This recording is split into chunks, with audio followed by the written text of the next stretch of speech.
네, 지난 시간엔 이렇게 간단하게 if문을 활용해서 조건문을 어떻게 사용하는지에 대해서 알아보는 시간을 가졌고요.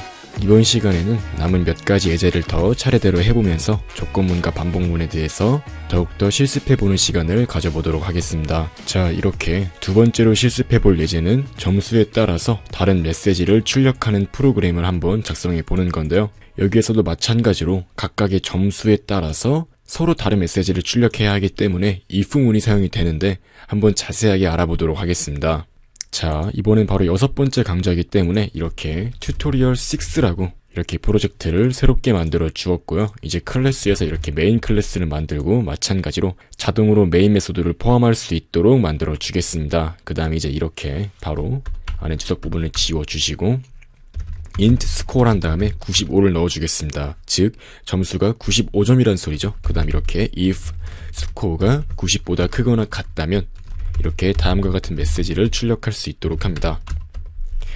A뿔입니다 라고 한번 이렇게 출력을 해볼게요.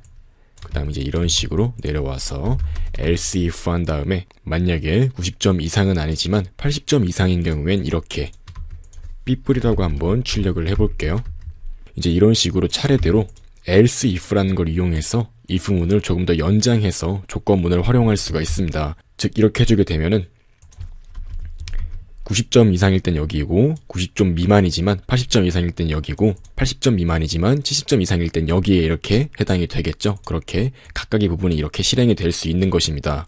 바로 이러한 점수, 스코어, 즉 조건에 따라서 각기 다른 이러한 명령어들을 실행할 수 있도록 해주는 거죠. 이렇게 세 번째에는 70점 이상일 때 10풀입니다 라고 한번 출력을 해줄게요. 그 다음 이렇게 마지막으로는 else가 들어가야 합니다. 즉 if, else if, 그 다음 else 이렇게 세 가지 문법을 활용하는 걸 바로 if문이라고 하는 거고요. 이제 이런 식으로 if문부터 else문까지 각각 작성할 수가 있습니다. 만약에 else if문까지 해당이 되지 않는다면 나머지 경우는 전부 다 이렇게 else에 들어가게 되는 거예요.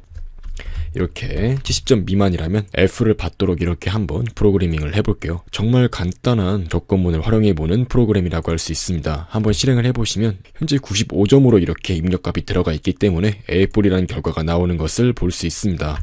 이게 바로 if문이 사용되는 가장 기본적인 문법이라고 할 수가 있고 이러한 형태를 많이 벗어나지 않고 이러한 형태를 주로 사용하게 돼 있습니다. 실제로도 많은 개발을 할 때 이러한 형태가 정말 많이 사용이 됩니다. 바로 조건문에서 가장 기본적인 부분이라고 할 수 있고요. 이제 그 다음으로 해볼 예제는 바로 문자열과 정수형을 각각 조건문을 이용해서 활용해보고 그 차이점을 공부해보는 실습이라고 할 수 있습니다.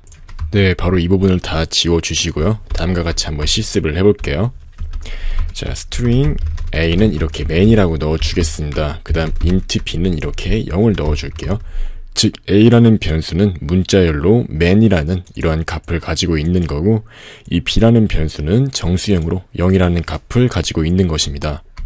자, 여기서 이제 하나 언급해 줄 게 있는데요. 자바는 이 스트링을 비교할 때 equal이라는 것을 이용하는데요. 그 이유는 이 스트링은 다른 자료형과 다른 문자열 자료형이기 때문입니다. 즉 전에 말씀드렸듯이 스트링은 클래스 기반의 어떠한 함수 같은 걸 포함할 수 있는 그러한 비원시 자료형이라 했었죠. 그렇기 때문에 문자열을 비교할 때는 equal이라는 내부 함수를 이용해야 합니다. 바로 다음과 같이 a.equal 그 다음에 이렇게 man을 넣어줌으로써 이렇게 이 a가 man이라는 문자열과 똑같은지 판가름을 할 수 있는 것입니다. 자, system out.println 남자입니다 라고 이렇게 출력할 수 있고요. 그 다음 다음과 같이 만약에 b가 3이라면 이렇게 system out.println b는 3입니다 라고 출력을 해보도록 하겠습니다. 정말 간단한 원리이고 이렇게 if else문을 이용해서 각기 다른 자료형들도 이렇게 어떠한 비교 연산을 통해서 이게 참값인지 거짓값인지 따라서 이렇게 간단하게 if문과 else문을 활용할 수 있는 것입니다. 자, 이런 식으로 보통 많이 활용이 되죠. 이 man이 아닌 경우엔 남자가 아닙니다 라고 출력을 할 수 있는 거고 여기 또한 마찬가지로 이렇게 뭐 3이 아닙니다 이런 식으로 출력을 할 수가 있는 것입니다. 자, 이 스트링이라는 자료형은 조금 더 특이한 다양한 함수를 더 제공하는데요.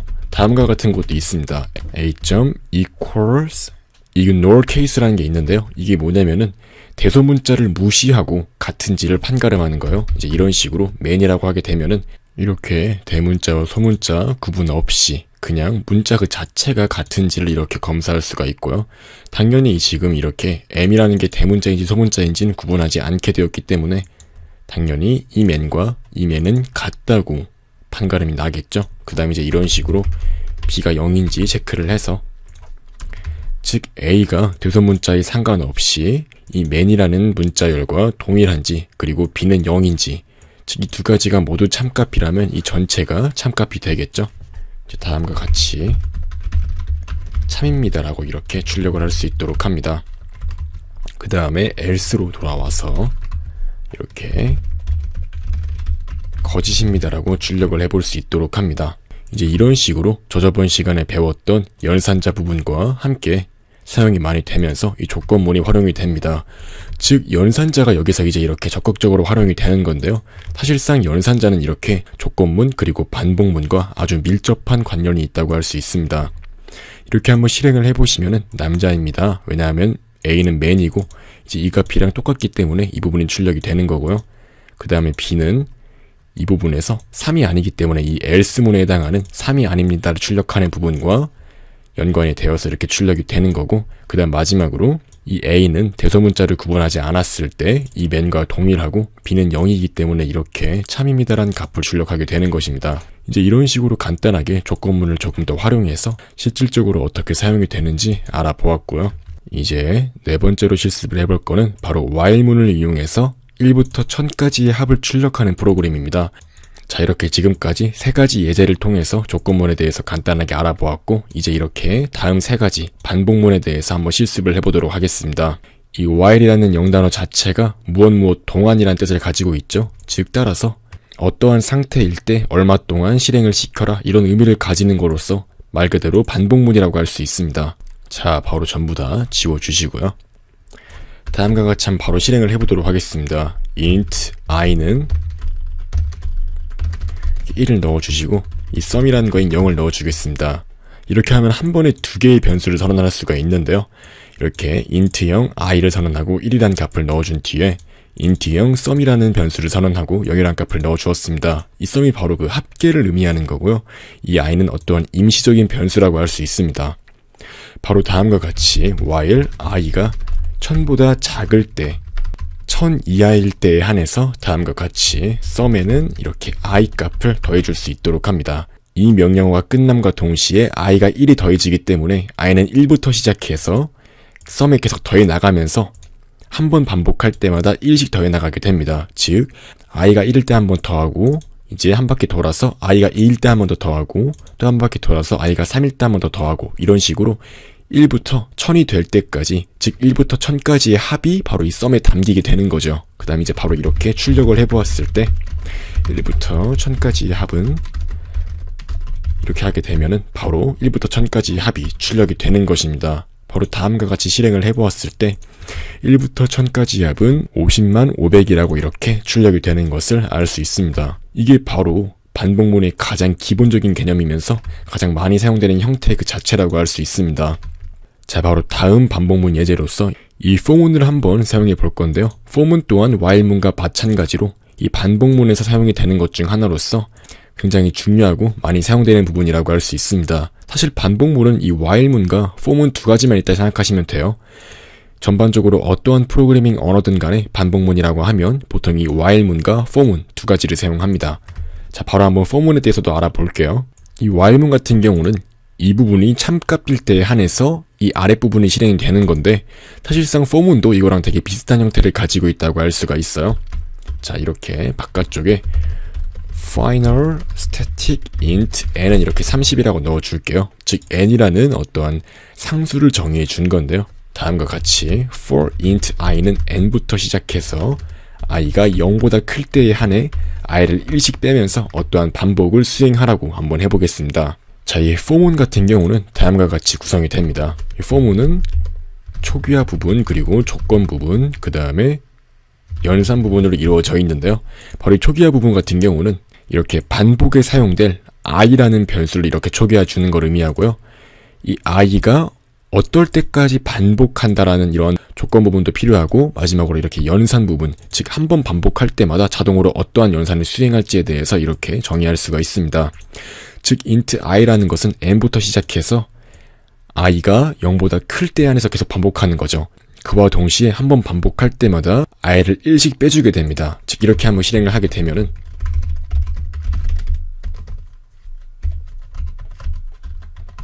이렇게 i가 한 번 반복할 때마다 이 별이 하나씩 출력이 됨으로써 현재 n이 30이기 때문에 총 이 부분이 30번 반복이 되어서 별이 30개가 출력이 될 것입니다. 총 이렇게 30개의 별이 각각 줄바꿈을 하면서 출력이 되는 것을 알 수가 있고요. 이런 식으로 포문 안에 하나의 포문이 더 들어갈 수 있습니다. 이런 경우를 바로 이중 포문이라고 하는데요. 한번 다음과 같이 해줄게요. int j는 이렇게 i부터 시작해서 j가 0보다 클 때에 한해서 j를 1씩 빼주면서 이렇게 별을 출력하도록 해보겠습니다. 자, 이렇게 별을 출력하고 이 print ln에서 이 ln을 빼주게 되면은 줄바꿈이 일어나지 않게 됩니다. 별이 연달아서 출력이 되는 거죠. 왜냐면은 print ln을 뺐기 때문에 줄바꿈이 일어나지 않기 때문이죠.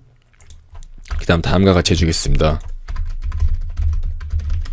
이제 여기에서 이렇게 별을 연달아 출력한 다음에 이렇게 한번 줄바꿈을 해주는 거죠. 이렇게 한번 실행을 해보시게 되면은 다음과 같이 마치 삼각형 형태로 출력이 되는 것을 알 수 있습니다.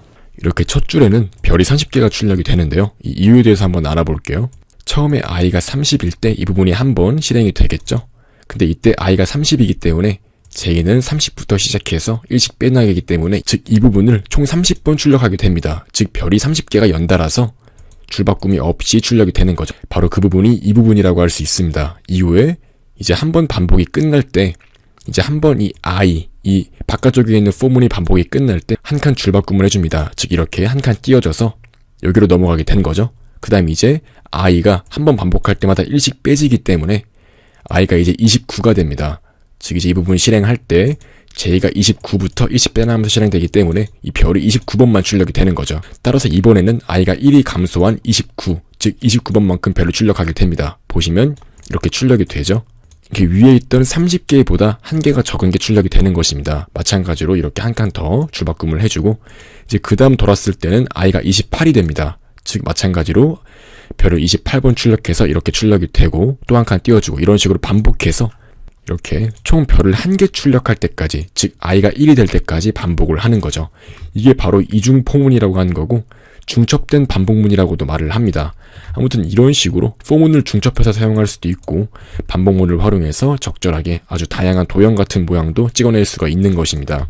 이렇게 한번 간단하게 포문이라는 반복문에 대해서 자세하게 한번 알아보았고요. 이제 이러한 형태가 되게 익숙해지시면은 정말 다양한 형태의 도형들을 출력할 수가 있습니다.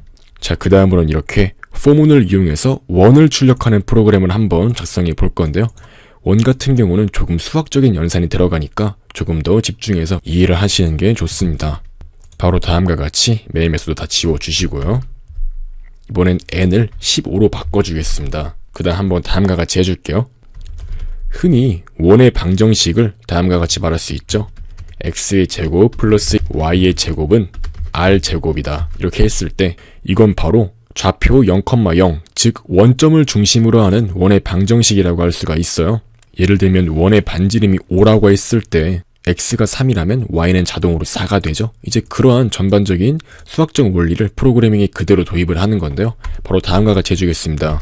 for int i는 -n부터 시작해서 이렇게 n까지 반복을 하면서 i를 1씩 더해 나가는 거죠.